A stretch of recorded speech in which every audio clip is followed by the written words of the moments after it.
Good morning dear students, welcome to my YouTube channel Tushar sir का विज्ञान. The purpose of making YouTube videos is to take you to a journey towards fulfilling your dreams, how to excel in your exam. As we all familiar that class 9th and 10th are the foundation, are the base of your education, whether you are preparing for the NEET examination or for the JEE foundation and mains examination. Class 9th and 10th का knowledge होना, in depth knowledge होना बहुत important है, क्योंकि same जो class आप 9th में पढ़ रहे हो वही सिलेबस आपको इन डिटेल पढ़ना है क्लास 11th में, और जो भी चैप्टर्स आप क्लास 12th में पढ़ने वाले हो वो सेम टू सेम चैप्टर्स आपको रिपीट करना है क्लास 12th में. This is for same, all for same. Like chemistry में भी वही चैप्टर्स हैं आपके, बायो में भी, फिजिक्स में भी एंड इन्वायरमेंट में भी. जो आप फिजिक्स में रे ऑप्टिक्स पढ़ोगे क्लास 10th में, आपका पूरा चैप्टर, पूरा यूनिट है आपका वेव ऑप्टिक्स, ऑप्टिकल इंस्ट्रूमेंट और ऑप्टिक्स आपके क्लास 12th में. जो रिप्रोडक्शन आप क्लास अभी पढ़ोगे 10th में, सेम रिप्रोडक्शन पूरी यूनिट है आपके क्लास 12th में. एंड जो भी क्लास 9th में आपने पढ़ा है मैकेनिक्स, वो क्लास 11th में रिपीट होता है.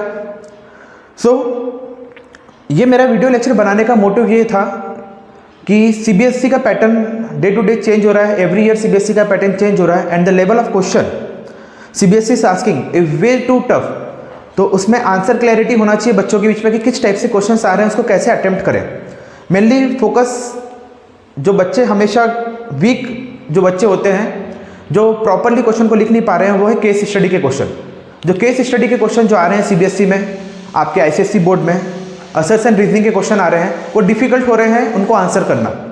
सो मेरे वीडियो लेक्चर में मैं इन डेप्थ में लेके जाऊँगा, बहुत सिंपल लेवल से.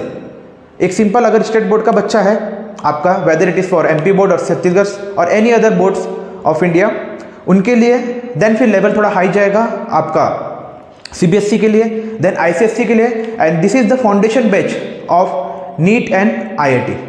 तो मैं इस वीडियो लेक्चर की सीरीज़ की शुरुआत स्टार्टिंग कर रहा हूँ आपके chapter number 1 chemical equation and reaction. Chapter 1 है आपका साइंस का. इसको समझने के पहले, केमिकल इक्वेशन को समझने के पहले हमको केमिकल का फिजिकल चेंज को समझना है.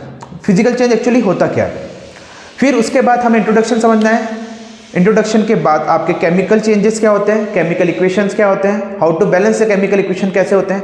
उसके बाद फिर टाइप्स ऑफ रिएक्शंस, जिसमें कॉम्बिनेशन रिएक्शंस है, डिकम्पोजिशन रिएक्शंस है. डिकम्पोजिशन के फिर 3 अलग अलग मेथड है. अगर आप उसको हीट से डिकम्पोज कर रहे हैं तो उसको थर्मल डिकम्पोजिशन कहते हैं. आप उसको सनलाइट से डिकम्पोज कर रहे हैं तो उसको फोटोलिसिस कहते हैं. आप उसको इलेक्ट्रिसिटी से डिकम्पोज कर रहे हैं तो उसको इलेक्ट्रोलाइसिस कहते हैं. फिर उसके बाद है displacement reaction, then double displacement reaction है.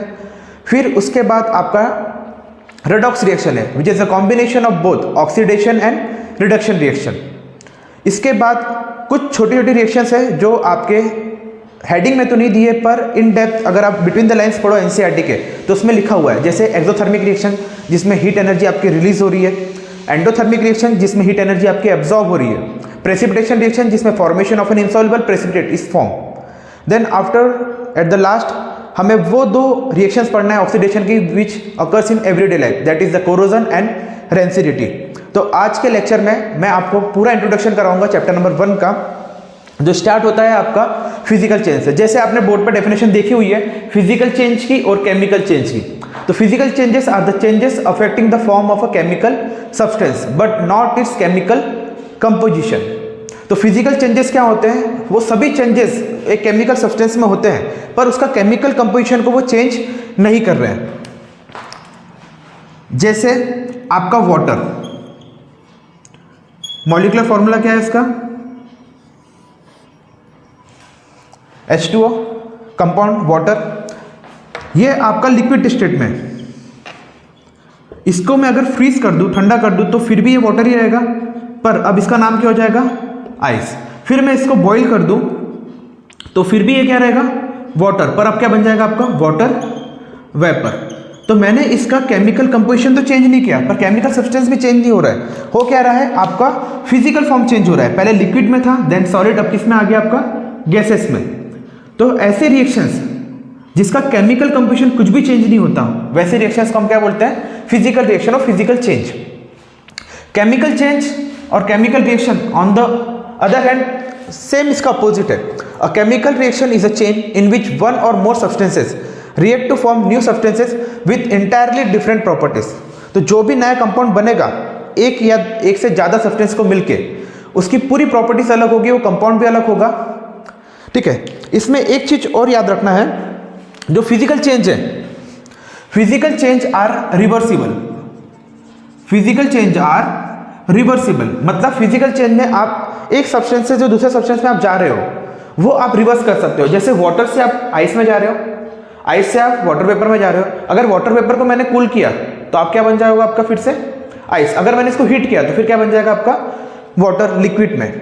पर केमिकल चेंज में सपोज आपका कोई केमिकल है, एक्स केमिकल है और ये कन्वर्ट होकर क्या बन रहा है वाई, तो ये रिएक्शंस आपकी कन्वर्टेबल नहीं होती है। तो ये कैसे हैं आपके, these are not reversible, these are not reversible.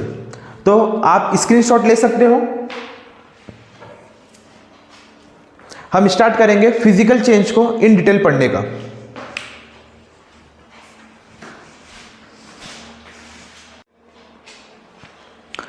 अब हम स्टार्ट करते हैं एग्जाम्पल ऑफ फिजिकल चेंज।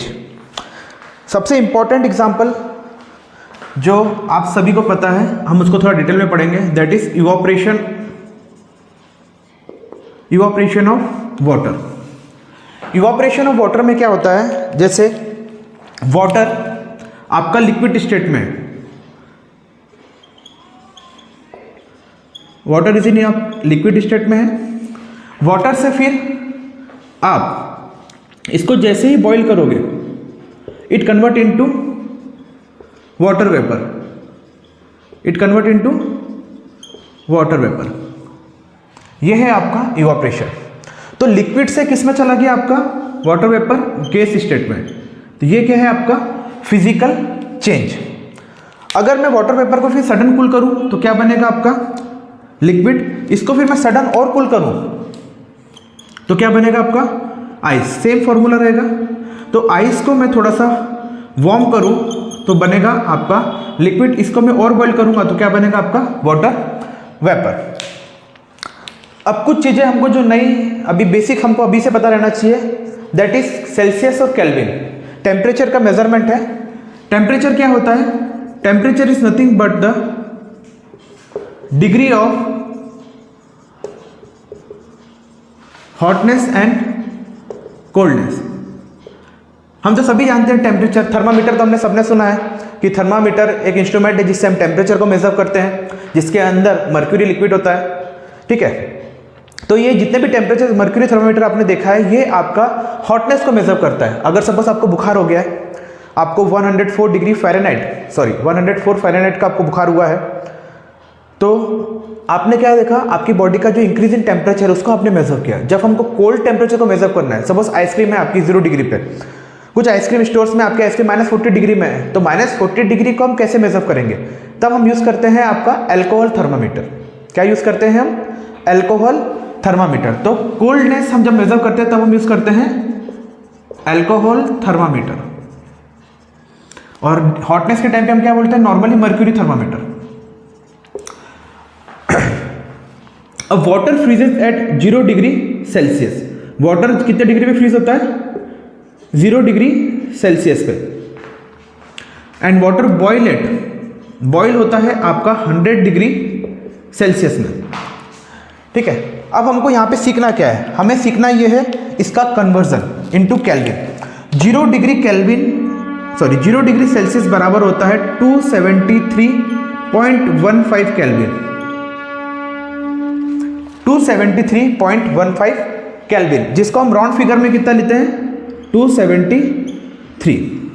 अब 100 डिग्री में हमको केल्विन को कन्वर्ट करना है, तो क्या होता है 100 डिग्री सेल्सियस बराबर होता है 273 प्लस 100 इक्वल टू 373 केल्विन। एक एक डिग्री बढ़ने पे हम इस पे एक एक प्लस वैल्यू करते हैं। सपोज मैंने कहा कि मुझको ह्यूमन बॉडी का टेम्परेचर कितना है normal, 37 degree, 37 is the normal human body temperature. इसको कन्वर्ट करना है मुझको केल्विन में, तो कैसे करूँगा, 273 प्लस 37 कितना हुआ, 310 केल्विन। ठीक है, समझ में आया। Conversion of Celsius into kelvin, kelvin भी आपकी एक यूनिट है टेम्परेचर मेजर करने की, सेल्सियस भी है, फ़ारेनहाइट भी क्या है आपका मेजरमेंट का वैल्यू है। और कौन कौन से एग्जांपल हो सकते हैं, इवोपरेशन हो गया, then freezing of water, freezing of water, boiling of water is a physical change, boiling of water, melting of wax, melting of wax, मोमबत्ती को पिघलाना, मोमबत्ती को अगर आप पिघलाओगे तो फिर से उसको आप सॉलिडिफाई करो, फिर से आप उसको यूज कर सकते हो। और मोमबत्ती वैक्स कहाँ से आती है आपकी, हनी बी से। चॉपिंग ऑफ वेजिटेबल्स या सनलाइट में गीले कपड़े को सुखाना, this are all the example of physical change. अब हम बात करते हैं जिससे आपके चैप्टर है, ये तो आपका इंट्रोडक्शन पार्ट था, चैप्टर आपका अब शुरू होता है what is chemical change. Chemical change होता क्या है, जब भी हम किसी दो या दो से ज़्यादा सब्सटेंस को रिएक्ट करवाते हैं, एक प्रोडक्ट बनता है आपका फाइनली, उसकी प्रॉपर्टीज पहले तो जो प्रोडक्ट है आपके जिसको हम बोलते हैं रिएक्टेंट, उससे सेपरेटली पूरी क्या होगी, डिफरेंट होगी। और पता कैसे चलता है कि कोई भी केमिकल रिएक्शन टेक्स प्लेस हुआ है, या तो चेंज इन कलर होगा, या इवोल्यूशन ऑफ गैस होगा, या तो टेम्परेचर इंक्रीज होगा या डिक्रीज होगा। ये सभी आपके पैरामीटर्स है जिससे हमको पता चलता है कि आपका केमिकल चेंज टेक्स प्लेस हुआ है। तो अब हम केमिकल चेंज को डिटेल में पढ़ेंगे। आपके एनसीईआरटी का पेज नंबर 1 आपके चैप्टर का, उसमें कुछ रिएक्शंस लिखी हैं आपकी डे टू डे लाइफ की, कुछ पॉइंट लिखे हैं जैसे कन्वर्जन ऑफ कर्ड, अगर एक आयरन पेन तवा या नेल को आप एक्सपोर्ट करते हो ह्यूमिड कंडीशन से, या digestion, respiration, cooking of food, grapes का फर्मेंटेशन, ये सभी के सभी प्रोसेस आपके चैप्टर 1 में लिखी हुई है। ये सभी की सभी कैसी प्रोसेस है आपकी, केमिकल चेंज को। हम इसको आज डिटेल में समझते हैं हर एक पॉइंट को।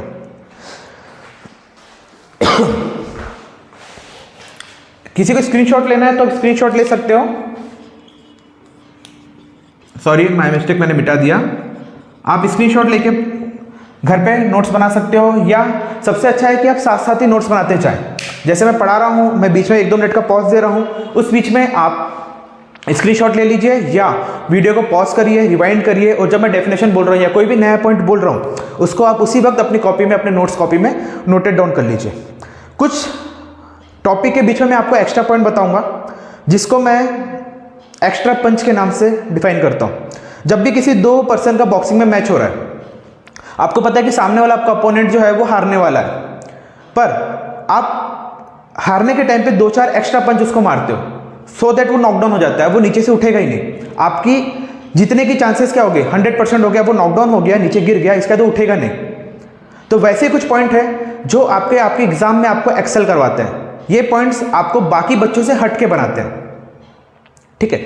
जैसे यहां पर हमने आइस के बारे में पढ़ा, आइस से एक पॉइंट और हमको याद आता है, अगर ये वर्ड सुना आपने कभी, ड्राई आइस क्या होता है, ये भी एग्जाम में आता है, रेलवेज के एग्जाम में आता है, कांस्टेबल के एग्जाम में आता है, पुलिस के एग्जाम में आता है। ड्राई आइस क्या होता है, सॉलिड कार्बन डाइऑक्साइड।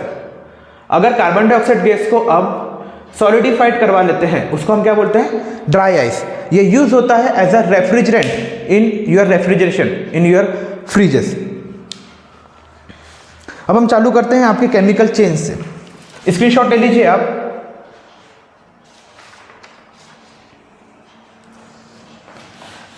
तो केमिकल चेंज की डेफिनेशन क्या होगी आपकी, केमिकल चेंज की डेफिनेशन होगी, chemical change are the reaction in which 2 और more substance react to form a single product or more than product. Single product अगर बना दिया तो ये तो रिएक्शन डेफिनेशन हो गई आपकी कॉम्बिनेशन रिएक्शंस की। तो केमिकल चेंज की डेफिनेशन क्या हुई, व्हेन 2 और more substance react to form a product which is entirely different in properties of the existing reactants. ये क्या होगी आपकी केमिकल चेंज की डेफिनेशन या केमिकल रिएक्शन की डेफिनेशन। आपको अगर मेरे हैंड रिटन नोट्स चाहिए तो आप मुझे टेलीग्राम में फॉलो कर सकते हैं, तुषार सर के विज्ञान, आप सर्च करिए टेलीग्राम में तुषार सर का विज्ञान, इट इज़ एन ओपन, आप उसको ज्वाइन कर लीजिए। आपके मेरे हैंड रिटन नोट्स, एनसीईआरटी के क्वेश्चंस, आपके मिसलेनियस के क्वेश्चंस, आपके एग्जाम्पलर, एनसीईआरटी के एग्जाम्पलर, सभी क्वेश्चन का सॉल्यूशन मैं वहाँ पे पुटअप करूँगा। अगर आपको कोई भी चीज़ में डाउट है आप कमेंट सेक्शन में छोड़ दीजिए, मैं आपके हर एक कमेंट का आंसर करूँगा। इंडिविजुअल जो भी बच्चे का कमेंट आएगा और वो मुझको लगे कि जेन्युइन कमेंट है, जमीन अगर आपका क्वेश्चन बहुत वैलिड है, आपको सही में इसमें दिक्कत हो रही है, मैं आपको पर्सनली आपके क्वेश्चन का आपको आंसर करूंगा जैसे मुझे टाइम मिलता है। अब हम पढ़ेंगे केमिकल चेंज के बारे में। तो हम कुछ केमिकल चेंज को पढ़ने से पहले हम कुछ एग्जाम्पल्स पे बात करते हैं, जो सभी के सभी एग्जाम्पल्स हैं आपके केमिकल चेंज के, पर इसे हमें डिटेल में पढ़ना है। तो यहाँ पर अभी एमपी बोर्ड से एक ही क्वेश्चन आता है, स्टेट बोर्ड या एमपी बोर्ड के आलोक के लिए क्वेश्चन दिया रहेगा आपका, 4 ऑप्शन रहेंगे, mark the correct option, which of the following is a chemical change. तो 4 ऑप्शन रहे, सपोज जैसे पहला ऑप्शन रहा आपका इवोपरेशन ऑफ वाटर, दूसरा ऑप्शन रहा आपको फ्रीजिंग ऑफ वाटर, तीसरा ऑप्शन रहा आपका बॉइलिंग ऑफ वाटर, चौथा ऑप्शन रहा रस्टिंग ऑफ आयरन। तो रस्टिंग ऑफ आयरन क्या है आपका केमिकल चेंज। इस टाइप के क्वेश्चंस इस टॉपिक से पूछते हैं एमपी बोर्ड में, छत्तीसगढ़ बोर्ड में ऑब्जेक्टिव क्वेश्चन से होते हैं। अब हम चालू करते हैं आपका फिजिकल चेंज का। सबसे पहला है आपका फॉर्मेशन ऑफ कर्ड।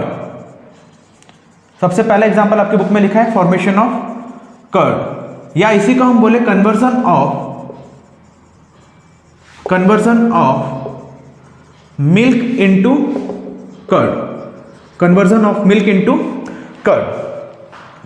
हम सभी जानते हैं मिल्क क्या है। मिल्क एक प्रोडक्ट है जो हमको काऊ से मिलता है, हाईली न्यूट्रिशन वैल्यू है इसकी, और मिल्क का कन्वर्जन करना है हमको कर्ड में। तो मिल्क का कन्वर्जन कर्ड में देखो कैसे होता है। मिल्क में कुछ माइक्रोब्स होते हैं, माइक्रोब्स मतलब माइक्रोब्स जिसको हम बोलते हैं माइक्रो ऑर्गेनिज्म। मिल्क में कुछ माइक्रो ऑर्गेनिज्म होते हैं जिसको कहते हैं LAB। क्या कहते हैं? LAB, जिसका फुल फॉर्म है लैक्टिक एसिड बैक्टीरिया, जिसका फुल फॉर्म है lactic acid bacteria. Lactic acid bacteria के अंदर एक क्लास बैक्टीरिया का एक सब टाइप है जिसको हम बोलते हैं लैक्टोबैसिलस। लैक्टोबैसिलस। तो मिल्क के अंदर कुछ माइक्रो ऑर्गेनिज्म होते हैं, कौन से? LAB, जिसको हम बोलते हैं लैक्टिक एसिड बैक्टीरिया, उसके अंदर होते हैं लैक्टोबैसिलस। लैक्टोबैसिलस क्या करता है? लैक्टोबैसिलस एक एसिड को सीक्रेट करता है जिसको बोलते हैं लैक्टिक एसिड। अपनी बॉडी से एक एसिड को सीक्रेट करता है जिसको क्या बोलते हैं? Lactic acid. ये लैक्टिक एसिड क्या करता है? आपके मिल्क को कोएगुलेट कर देता है। कोएगुलेट का मतलब होता है आपके दूध को फाड़ देता है, ठीक है, आपका दूध फट जाता है। इससे क्या होता है? आपका पार्शियल डाइजेशन ऑफ मिल्क। आपका क्या होता है? Partial digestion of milk. आपके मिल्क का क्या हो गया? Partial digestion. अब आप कहते हैं ना, बहुत सारे लोग कहते हैं कि मुझको दूध पचता नहीं है, दूध मुझको हजम नहीं होता है, पर कर्ड आराम से हो जाता है। क्यों? क्योंकि आपका जो भी डाइजेशन था मिल्क को पचाने में, जो आपके इंटेस्टाइन को ज़्यादा प्रेशर लगता था, अब वो कैसा हो गया? पार्शियली डाइजेस्ट हो गया। तो अब ये इजीली क्या होगा? आपकी बॉडी इसको डाइजेस्ट कर पाएगी, ठीक है। अब देखो इसमें क्या हुआ, मिल्क आपका एक प्रोडक्ट था, अब यहाँ पे जो प्रोडक्ट बना आपका पार्शियली डाइजेशन ऑफ मिल्क के बाद अब कौन सा प्रोडक्ट बना आपका? कर्ड। तो मिल्क से कर्ड का कन्वर्जन, मिल्क से कर्ड का कन्वर्जन, मिल्क एक अलग कंपोनेंट है, आपका अलग रिएक्टेंट सब्सटेंस है, एक नया जो प्रोडक्ट बना कर्ड, दोनों की प्रॉपर्टीज क्या है? पूरी डिफरेंट है।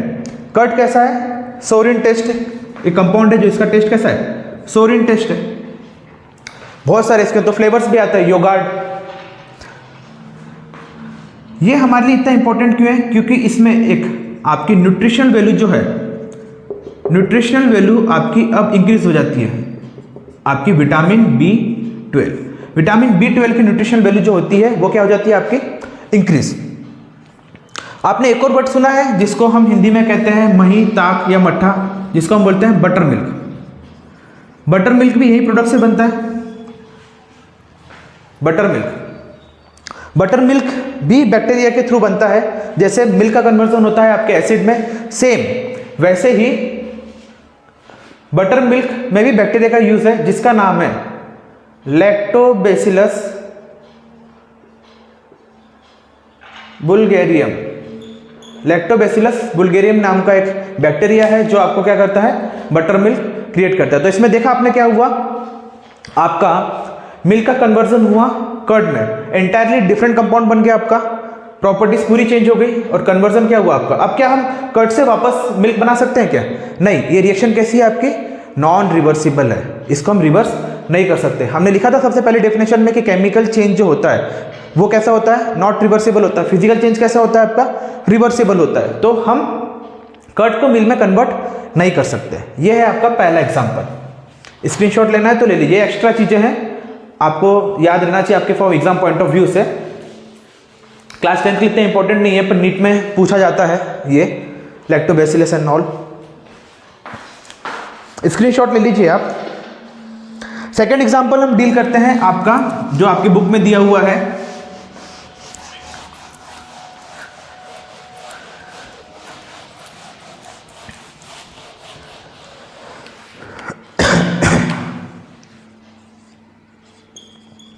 आयरन तवा और nail expose to humid condition. देखो यहां पर क्या होता है, एक्सपोज टू ह्यूमिड कंडीशन। सबसे पहले समझते हैं हम ह्यूमिड कंडीशन क्या होता है। ह्यूमिड कंडीशन मतलब होता है आपका ऐसा एयर जिसमें मॉइस्चर कंटेंट है। ऐसा एयर जिसमें क्या है आपका मॉइस्चर है, उसको हम क्या बोलते हैं, ह्यूमिड कंडीशन। हिंदी में क्या कहते हैं हम इसको, उमस। तो टू नेसेसरी कंडीशन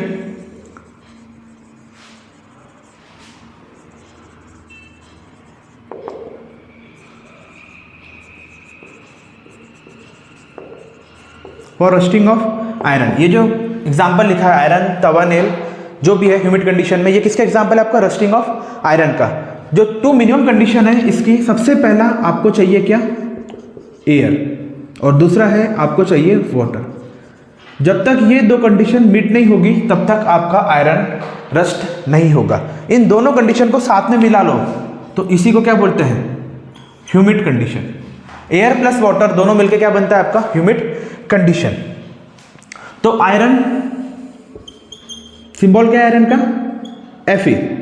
जब ये रिएक्ट करता है आपका एयर के साथ, आयरन किसके साथ रिएक्ट करेगा आपका, एयर के साथ। तो एयर मतलब किसकी बात कर रहे हैं हम, ऑक्सीजन की। प्लस किसके साथ रिएक्ट करेगा आपका, वाटर। अब ध्यान से समझना, मैंने यहां पे XH2O क्यों लिखा, वाटर की जगह पे मैंने क्या लिखा, XH2O। XH2O का मतलब होता है हमें ये नहीं पता कि वाटर के कितने ड्रॉपलेट्स, वाटर की कितनी क्वांटिटी यूज हो रही है, ठीक है। ये प्लेस टू प्लेस वेरी करता है। हमको पता ऑक्सीजन कितना है, 21% इन द एटमॉस्फेयर। वाटर हमें नहीं पता, सी के पास ह्यूमिडिटी ज़्यादा होगी नॉर्मली, और आपके मिड लेटिट्यूड्स में क्या होंगे, जैसे मध्य प्रदेश में आपकी ह्यूमिडिटी क्या होगी, कम। पर आप जैसे मूव करोगे टूवर्ड्स साउथ इंडिया या आप दिल्ली तरफ मूव करोगे तो वहाँ पे ह्यूमिडिटी क्या है आपकी, ज़्यादा। तो जब आयरन रिएक्ट कर रहा है आपका ऑक्सीजन के साथ और वाटर के साथ, ये बनाता है आपका ferric oxide Fe2O3 dot XH2, और इसी को हम क्या कहते हैं, रस्ट। और इसका एक और नाम है हाइड्रेटेड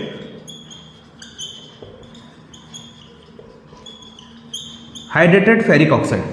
हाइड्रेटेड का मतलब होता है जिसमें वाटर के ड्रॉपलेट्स हो, उसको क्या बोलते हैं, हाइड्रेटेड। अब यहां पर क्या हुआ, आपका एक रिएक्टेंट था, 3 रिएक्टेंट है आपके अलग अलग। एरो के इस साइड जितनी भी चीजें लिखी हैं इसको बोलते हैं रिएक्टेंट।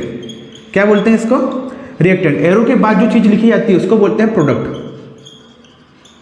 उसको कहते हैं प्रोडक्ट। तो iron plus oxygen plus water के मॉलिक्यूल्स मिलकर क्या बना आपका, Fe2O3, एक नया कंपाउंड बना। ये भी क्या है आपका, एक फिजिकल चेंज है। स्क्रीनशॉट ले लीजिए इसका भी। फिर हम मूव करते हैं आपके तीसरे एग्जाम्पल के थ्रू। तीसरा एग्जाम्पल है आपका ग्रेप्स का फर्मेंटेशन, फर्मेंटेशन ऑफ ग्रेप्स। ले लीजिए अब स्क्रीनशॉट ले लीजिए अच्छे से।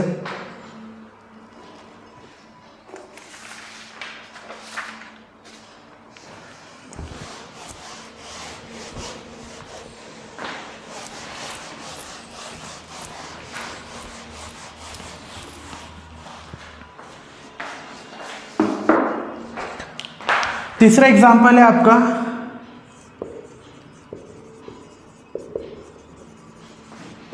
Fermentation of grapes. तीसरा एग्जाम्पल है आपका फर्मेंटेशन ऑफ ग्रेप्स। देखो होता क्या फर्मेंटेशन ऑफ ग्रेप्स, ग्रेप्स के अंदर एक कार्बोहाइड्रेट प्रोटीन है जिसको हम बोलते हैं कार्बोहाइड्रेट प्रोटीन, जिसको हम क्या नाम से जानते हैं, glucose. Glucose is nothing but a 6 carbon molecule जिसका फॉर्मूला है C6H12O6। एक और फॉर्मूला होता है फ्रक्टोज, ये भी नाम आपने सुना होगा, इसका भी फॉर्मूला क्या होता है C6H12O6। दोनों के बीच में माइनर डिफरेंस ये है कि ये जो ग्लूकोज है, ग्लूकोज में आपका कार्बोक्सिलिक ग्रुप आपका एल्डिहाइड ग्रुप जुड़ा रहता है CHO ग्रुप, और फ्रक्टोज में आपका carbon double bond O ketone group जुड़ा रहता है। यहाँ पे कीटोन ग्रुप है और यहाँ पे कौन सा ग्रुप है आपका, एल्डिहाइड ग्रुप जुड़ा हुआ है। अब ये जो ग्लूकोज है, ग्लूकोज आपका कन्वर्ट होता है पाइरूवेट में।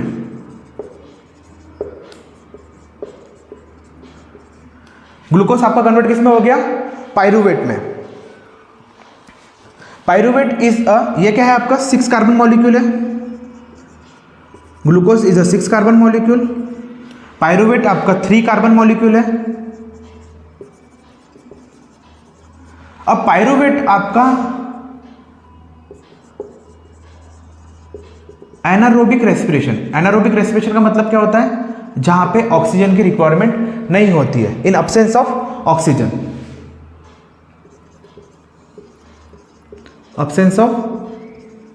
ऑक्सीजन, एनारोबिक रेस्पिरेशन कहां पर होता है, ये आपके ईस्ट में।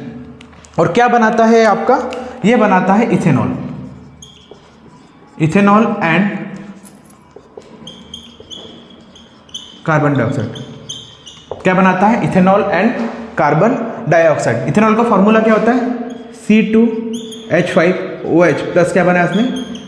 अब देखो यहां पर ग्लूकोज आपका 6 कार्बन मॉलिक्यूल था, वो कन्वर्ट किस में हुआ आपका 3 कार्बन मॉलिक्यूल, और फिर वो किस में कन्वर्ट हुआ आपका 2 कार्बन मॉलिक्यूल।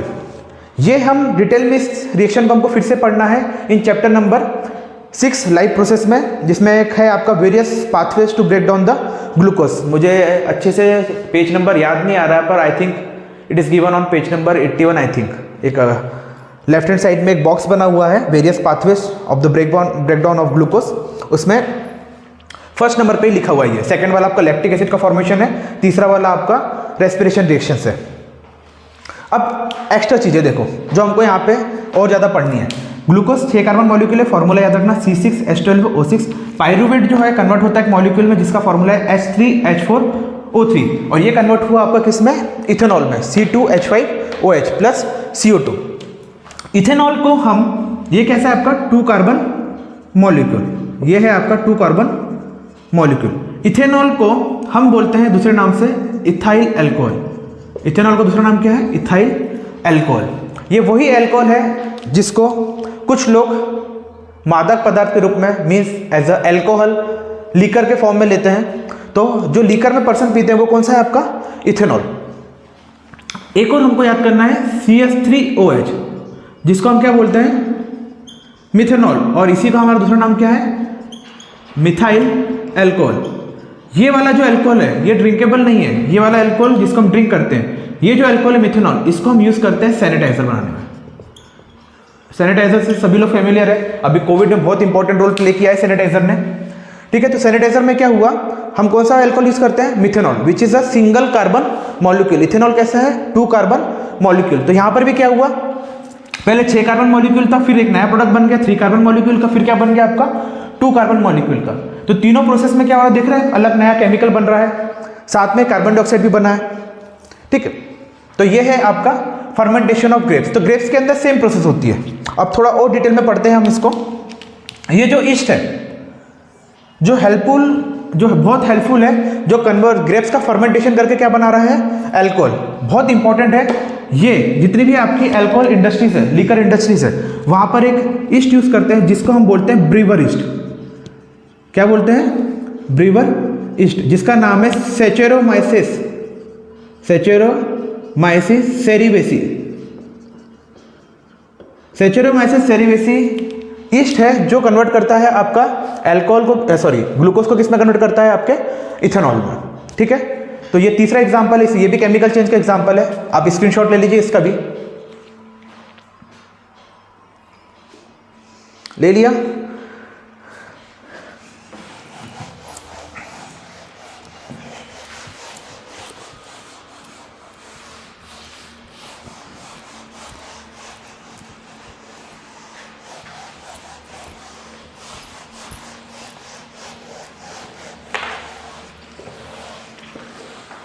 3 एग्जाम्पल हो गए हमारे। चौथा example, cooking of food. Cooking of food कैसे हो सकता है? क्योंकि फूड में हम ऑयल यूज कर रहे हैं जो कि अनसैचुरेटेड कंपाउंड है, फिर हम उसमें टोमेटो यूज कर रहे हैं, उसके अंदर ऑक्जेलिक एसिड है, ठीक है। हम लोग अलग अलग वेजिटेबल यूज कर रहे हैं, जैसे अलग अलग वेजिटेबल्स में अलग अलग चीज़ें होती है, जैसे किसी में लाइकोपिन होता है, किसी में मैलिक एसिड होता है, किसी में एसिटिक एसिड होता है, साइट्रस उसमें साइट्रिक एसिड हो रहा है, तो बहुत सारे केमिकल्स मिक्सअप हो रहे हैं, इसलिए कुकिंग ऑफ फूड भी कैसा है आपका? Chemical change. Digestion of food. Digestion of food मतलब जो भी फूड आपने खाया, मेनली एक्चुअली आप खाते क्या हो? ग्लूकोज, या आपने खाया रोटी या चावल, उसको हम क्या बोलते हैं? स्टार्च। जैसे शुगर, स्टार्च या शुगर, ये क्या है आपका? C12H22O11। कार्बन के मॉलिक्यूल कितने हैं? 12। ग्लूकोज में कितने हैं? 6, ठीक है। तो कन्वर्जन क्या होता है? स्टार्च आपका ब्रेकडाउन होता है ग्लूकोज में, देन अगेन प्रोसेस होती है आपकी कार्बन डाइऑक्साइड बनने की और रेस्पिरेशन की। तो वही हमको पढ़ना है, respiration reaction. Again very important है, ये हमको डिटेल में पढ़ना है in chapter number 6 life process. Respiration देखिए क्या होता है। एक वर्ड होता है ब्रीदिंग, एक वर्ड होता है रेस्पिरेशन, दोनों डिफरेंट हैं। अगर मैंने आपसे पूछा कि रेस्पिरेशन क्या होता है, तो सब लोग क्या बोलते हैं कि inhalation of oxygen and exhalation of carbon dioxide is called respiration, जो कि गलत है। रेस्पिरेशन मतलब होता है जो भी आप फूड ले रहे हो उसका ब्रेकडाउन होना। तो फिर सर ये डेफिनेशन कौन सी होती है? जिसमें हम बॉडी के अंदर इनहेल करते हैं ऑक्सीजन और एक्सहेल करते हैं CO2, इसको बोलते हैं ब्रीदिंग। इसको क्या बोलते हैं? ब्रीदिंग मतलब सांस लेना। एक adult human normal human 1 minute में 16 to 18 बार ब्रीथ करता है। कितना? 16 to 18 मिनट्स ब्रीथ करता है 1 मिनट के अंदर में। वो एक्स्ट्रा चीजें हैं, उसको दिमाग में याद रखना। रेस्पिरेशन, तो रेस्पिरेशन का मतलब क्या होता है? Breakdown of food, breakdown of food to give energy. Breakdown of food to give energy. तो फूड क्या है आपका? ग्लूकोज का मॉलिक्यूल है, ये आपका ग्लूकोज का मॉलिक्यूल। और रेस्पिरेशन में, सॉरी ब्रीदिंग में आपने क्या लिया? ऑक्सीजन का इंटेक किया, मतलब आपकी बॉडी के अंदर, सेल्स के अंदर क्या आया? ऑक्सीजन। और क्या बना आपका यहाँ पे? Carbon dioxide and water. Carbon dioxide and क्या बना? वाटर। अगर रिएक्शन ऐसे वर्ड फॉर्म में लिखी हुई है, अल्फाबेटिकल फॉर्म में, इसको बोलते हैं केमिकल इक्वेशन। इसको क्या बोलते हैं? Chemical equation. अगर मैं इसको फॉर्मूले के बेसिस पे लिख दूं, ग्लूकोज का फॉर्मूला क्या है? C6H12O6। और कार्बन डाइऑक्साइड क्या बना आपका? 6CO2 + 6H2। तो ये किस फॉर्म में आ गया आपके? फॉर्मूले फॉर्म में। इसको बोलते हैं केमिकल रिएक्शन, ठीक है। Chemical equation and chemical reaction. तो यहां पर क्या हुआ? आपने जो फूड लिया ग्लूकोज, उसका ब्रेकडाउन हो गया किसमें? कार्बन डाइऑक्साइड में एंड वाटर में। तो रेस्पिरेशन में देखो आपके 2 नए प्रोडक्ट बने। यहां पे साथ में आपके एनर्जी भी है, एनर्जी भी का फॉर्मेशन हो रहा है। पर यहां पर क्या हुआ? Formation of 2 more new substance. तो कार्बन डाइऑक्साइड गैस हम तुरंत ही एक्सहेल कर देते हैं और वाटर मॉलिक्यूल्स ही बनते हैं। कभी आप ऐसे मुंह के सामने हाथ रखिए और करिए, तो उसमें देखना आपके वाटर के ड्रॉपलेट्स आपके हाथ में आएंगे। वो क्या है? सेम यही रिएक्शन से जब आपका ग्लूकोज का ब्रेकडाउन होता है और क्या बनता है? Carbon dioxide and water. तो ये सभी के सभी जितने भी रिएक्शंस हमने पढ़ी, चाहे वो आपका conversion of milk into curd हो, या आपका रस्टिंग ऑफ आयरन हो, ग्रेप्स का फर्मेंटेशन हो, अल्कोहल बनना, या आपका रेस्पिरेशन, आपका डाइजेशन, ये सभी की सभी रिएक्शंस कैसी हैं? आपकी केमिकल चेंज की रिएक्शंस है। यहां पर देखो क्या हुआ? साथ में एनर्जी निकली। जिस भी रिएक्शंस में एनर्जी निकलती है उस रिएक्शंस को बोलते हैं एक्सोथर्मिक रिएक्शंस। क्या कहते हैं? Exothermic reactions. इसका स्क्रीनशॉट ले लीजिए आप। अब हम करेंगे पेज नंबर 1 पे, एक्टिविटी दी है आपकी 1.1, burning of a magnesium ribbon. बहुत इंपॉर्टेंट है।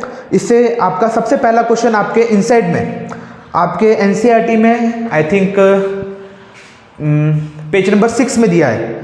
इनसाइड वाले जो क्वेश्चंस होते हैं ना चैप्टर के अंदर, मतलब एक्सरसाइज के पहले जो क्वेश्चन दिए रहते हैं, तो पेज नंबर 6 में आपका क्वेश्चन है why magnesium ribbon be clean before burning in air. बहुत अच्छा क्वेश्चन है, हर साल आता भी है। हाँ, मतलब अभी आप चाहे क्वार्टरली एग्जाम दो या हाफ ईयरली दो या मेन एग्जाम, इसमें कहीं ना कहीं ये क्वेश्चन आ ही जाता है कि मैग्नीशियम रिबिन को क्लीन क्यों करते हैं बिफोर बर्निंग इन एयर। तो वही एक्टिविटी हम आज परफॉर्म करने वाले हैं कि ऐसा होता क्या है, और साथ में मैं आपको कुछ एक्स्ट्रा चीज़ें भी बताऊंगा यहाँ से, क्योंकि अब रियल केमिस्ट्री आपकी यहाँ से चालू होती है जब हम एक्सपेरिमेंट करना चालू करते हैं। Chemistry is nothing but experiment perform करना। नए नए एक्सपेरिमेंट परफॉर्म करिए, नए नए केमिकल्स बनाइए, कुछ में अच्छे से नए कलर्स निकलते हैं, किसी में फ्यूम्स निकलती हैं, किसी में कुछ स्मेल आती है, किसी में कुछ नई प्रकार की ऑर्डर आती है, ये सभी। तो सबसे पहले आज हम परफॉर्म कर रहे हैं activity 1.1 burning of a magnesium ribbon.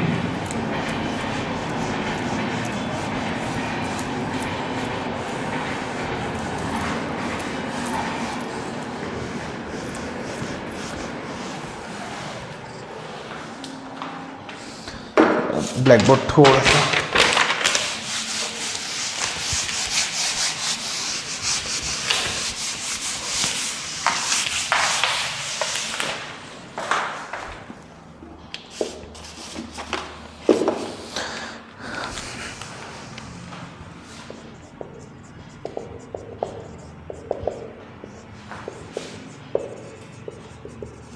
Burning of a magnesium ribbon. पहले मैं पूरा समझा देता हूँ, फिर उस क्वेश्चन का आंसर भी कर दूंगा। इजी, कुछ ज़्यादा टफ क्वेश्चन का आंसर नहीं है। पहले प्रोसेस को समझते हैं। देखो, लैब में बर्न करने के लिए हमारे पास कोई गैस स्टोव तो रहता नहीं, हमारे पास क्या होता है, एक बर्नर होता है। लैब में क्या होता है, हमारे पास एक बर्नर होता है इस टाइप का, ठीक है। यहाँ से इसको बोलते हैं बर्नर, और जो मेनली यूज़ करते हैं बंसन बर्नर, कंपनी का नाम है, बहुत ज़्यादा फेमस बर्नर है, यूज़ करते हैं हम। इसके अंदर जो लिक्विड है, जैसे हम घर पे क्या यूज़ करते हैं, आपका gas cylinder.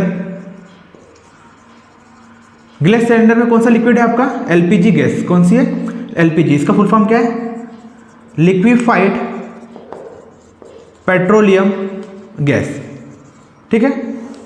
With is nothing but a butane, C4H10 क्या है, ब्यूटेन। ये भी एक्स्ट्रा चीज़ है, इसको लिख लेना, आप नोट डाउन कर लेना। इसको थोड़ा डिटेल में और पढ़ाऊंगा मैं अभी, चलो अभी बता देता हूँ।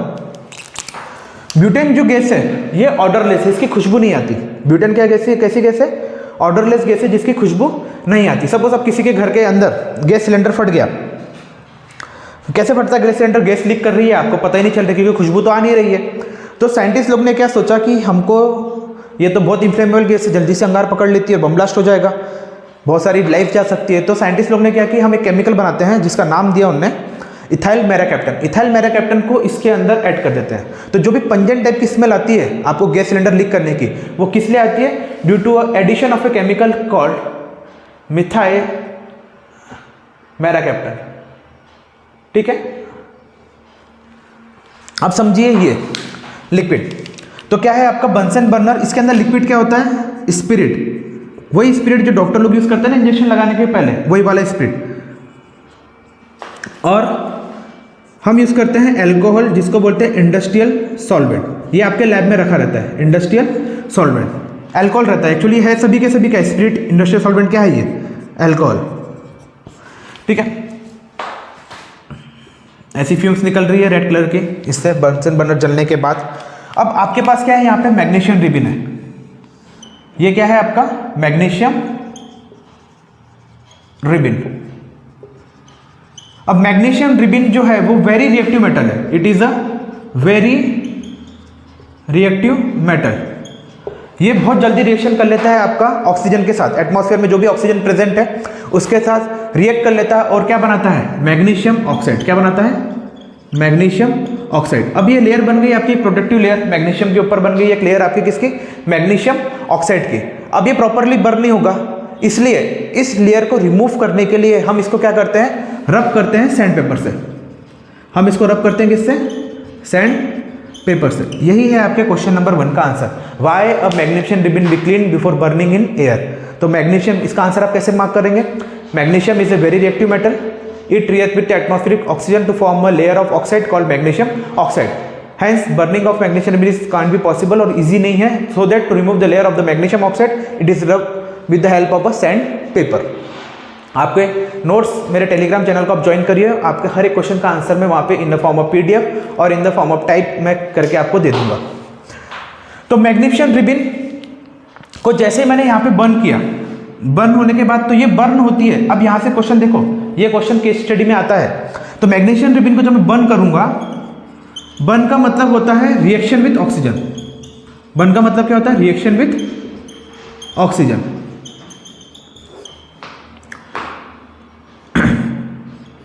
Mg plus O2 give rise to क्या बना आपका? Magnesium oxide. इसको मैग्नीशियम ऑक्साइड, इसको बैलेंस कैसे करेंगे? ऑक्सीजन के 2 मॉलिक्यूल है, ऑक्सीजन का यहाँ पे एक भी मॉलिक्यूल नहीं है, तो हमने क्या लगा दिया सामने? 2। ऑक्सीजन के 2 मॉलिक्यूल बैलेंस हो गए, बैलेंस हो गए। मैग्नीशियम के 2 मॉलिक्यूल बैलेंस नहीं हुए, यहाँ पे हमने 2 लगा दिया। अब क्या हो गया? इक्वेशन आपकी बैलेंस। ठीक है, अब देखो इसको भी तुरंत के लिए मिटा देता हूँ, थोड़ा कुछ और एक्स्ट्रा चीज़ें लिखनी है। Reaction with oxygen. अब देखो क्या होता है, जैसे आपने इसको बर्न किया तो हमने क्या किया? एक वॉच ग्लास में इसको क्या करा? कलेक्ट कर लिया। वॉच ग्लास क्या होता है? एक कांच का ग्लास है जिसमें हमने इसको इसका बर्न होने के बाद यहाँ पे क्या किया? उसका ऐश को कलेक्ट कर लिया। क्या कर लिया हमने? ऐश मतलब जो राख होता है उसको क्या करा हमने? कलेक्ट कर लिया। और जब भी ये बर्न होता है, मतलब रिएक्शन विथ ऑक्सीजन, तो ये बर्न होता है विथ डेजलिंग वाइट फ्लेम के साथ। इसकी जो फ्लेम है वो कैसी आती है? सफ़ेद कलर की, बहुत चमकने वाली। जैसे फुलझड़ी देखी आपने? फुलझड़ी जलाते जो है, फुलझड़ी में एक्चुअली होता क्या है? मैग्नीशियम कंपाउंड ही होता है। जो मैग्नीशियम कंपाउंड का जो व्हाइट कलर का फ्लेम है वो किसके आता है? जलने के कारण ही आता है। चलो एक क्वेश्चन आपसे पूछता हूँ। आपने फायर क्रैकर्स बंद करे अभी दिवाली में। कुछ फायर क्रैकर्स में ग्रीन कलर आता है, किसी में रेड कलर आता है, किसी में ब्लू कलर आता है, किसी में आपका ऑरेंज कलर आता है। ये सभी के सभी कौन से केमिकल से आते हैं? सोचिए थोड़ा सा, कभी पढ़ा है या नहीं पढ़ा इस बारे में? ये कभी सोचा ही नहीं। फुलझड़ी तो बहुत जलाई है हमने, पर इसके बारे में कभी सोचा नहीं हमने। ठीक है, देखिए यहां लिखता हूं मैं। तो सबसे पहले व्हाइट कलर की फ्लेम तो किसको बर्न करने से आ गई? आपकी व्हाइट कलर की फ्लेम मैग्नीशियम को बर्न करने से आती है। फिर दूसरी फ्लेम है आपकी येलो कलर की। येलो कलर की फ्लेम किसको बर्न करने से आती है? सोडियम। येलो कलर की फ्लेम किसको बर्न करने से आती है? आपके सोडियम को। फिर है आपका रेड कलर की फ्लेम। फिर क्या है आपकी? रेड कलर की फ्लेम, सबसे इंपॉर्टेंट। ये कलर बहुत यूज करते हैं हम, रेड। एंड दूसरा कौन सा है आपका? ग्रीन।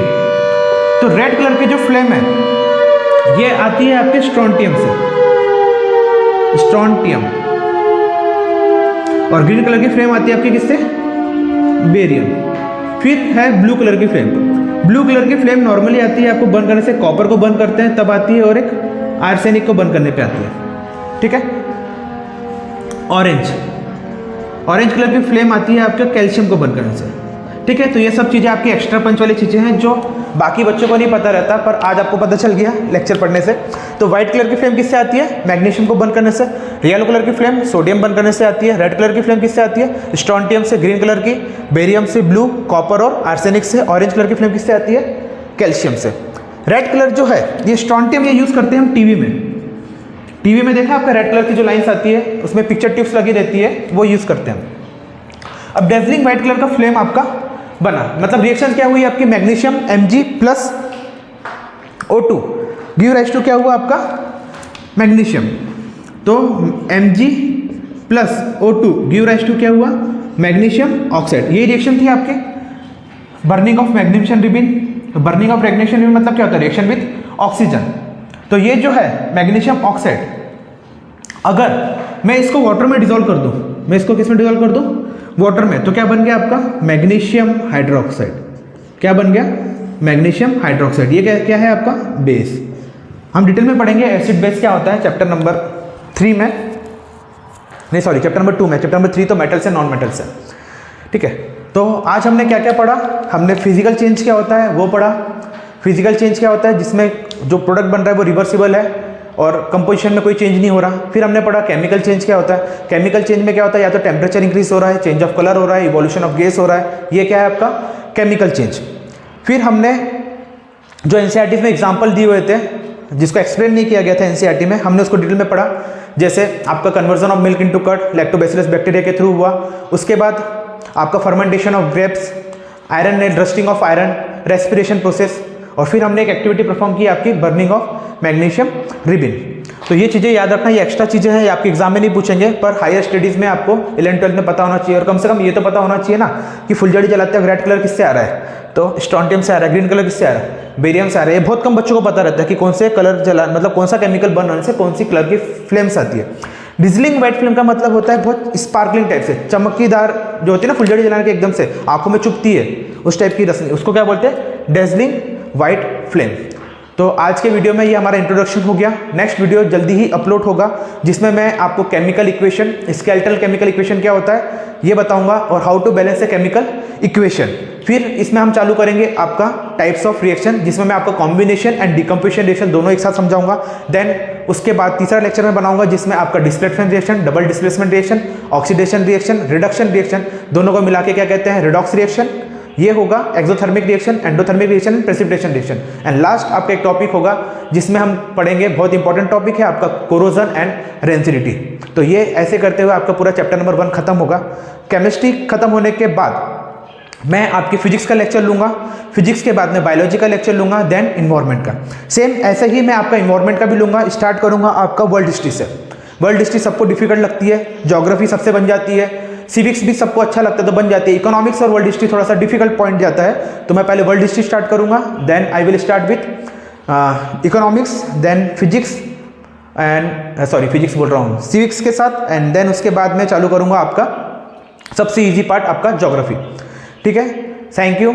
अगर किसी को कोई भी डाउट हो, कुछ नए क्वेश्चन पूछना है तो आप मुझको कमेंट्स में लिख के कह सकते हैं। और अगर किसी को मेरी अभी भी ऑफलाइन क्लासेस ज्वाइन करना है, क्लास 10th के बच्चों को जिसको साइंस और एसएसटी मुझसे पढ़ना है, तो प्लीज़ मुझको डायरेक्टली आप मैसेज कर दीजिए या मेरे टेलीग्राम चैनल पे मुझको मैसेज कर दीजिए।